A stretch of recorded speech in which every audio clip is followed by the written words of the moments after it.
예, 국민의힘 미디어특위위원장의 이상입니다.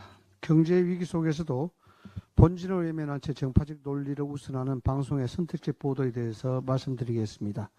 MBC입니다. 편파 방송, 이 정도면 VIP 단골 고객입니다.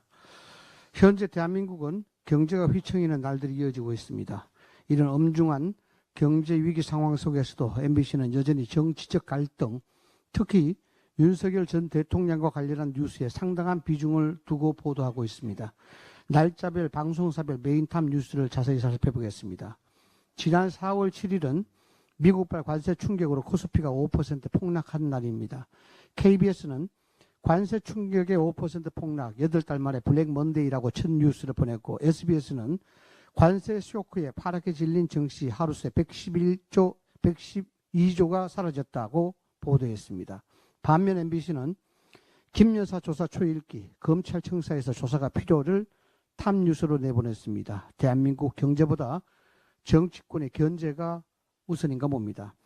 4월 9일입니다. 관세 충격으로 금융위기가 현실화되는 날이었습니다.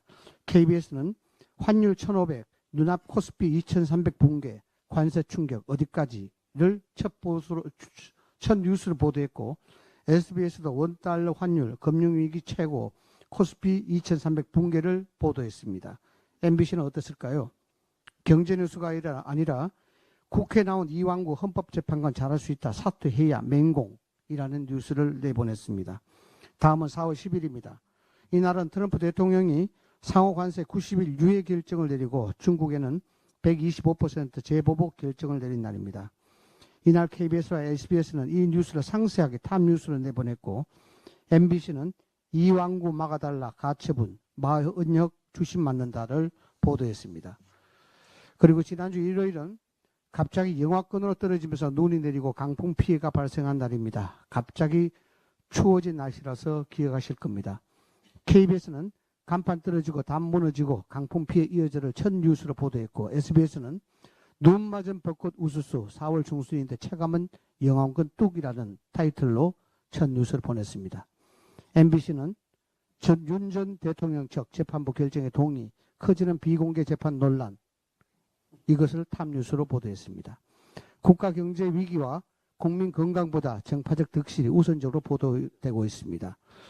언론의 비판 기능은 존중되어야 합니다. 그러나 권력에 대한 감시는 역시 권력에 대한 감시는 언론의 본질적인 사명 중 하나라고 생각합니다. 그러나 정치권에 지나치게 편중된 MBC의 보도는 오히려 국민이 직면한 경제적 위협에 대한 경각심을 흐리게 만들고 여론을 호도할 뿐입니다. 더구나 대선 전국입니다. 따라서 그 의도를 의심하지 않을 수 없습니다. 방송도 언론도 선정기구가 아닙니다. MBC가 진정한 공영방송이라면 위기의 원인과 해법, 정부의 책임과 대응까지 균형 있게 보도해야 합니다. 정치권 정쟁만 반복 보도한다면 국민의 신뢰를 영영 잃을 수 있다는 점을 명심하기 바랍니다.